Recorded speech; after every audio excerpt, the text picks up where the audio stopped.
দেবে, বান্দারে আমি ক্ষুধার্ত ছিলাম, তুমি আমারে খাবার দাও নাই। আল্লাহর বান্দা বলবে, আল্লাহ বলো কি, তুমি তো রব্বুল আলামিন, কি করে তুমি ক্ষুধার্ত থাকো? আল্লাহ বলবেন, ও বান্দা, তোমার পাশেই মানুষ ক্ষুধার্ত ছিল, অভাবী ছিল, রাত্রিবেলা না খেয়ে ঘুমাইছে। তুমি যদি সেই দিন আমার ক্ষুধার্ত বান্দার কাছে খাবার পৌঁছাইতা, সেই দিন আমি মালিকের খাবার খাওয়া হয়ে যাইতো। একবার জোরে বলা যাবে কি সুবহানাল্লাহ?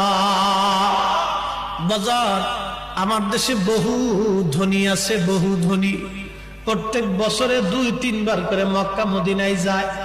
যদি জিজ্ঞেস করেন বাপ কি জন্য মক্কায় যান, বলে বাবা উমরা করার জন্য যাইতেছি, মক্কায় নামাজ পড়লে বিরাট বড় সওয়াব। আমার আল্লাহ ডাক দেবে, বান্দারে আমি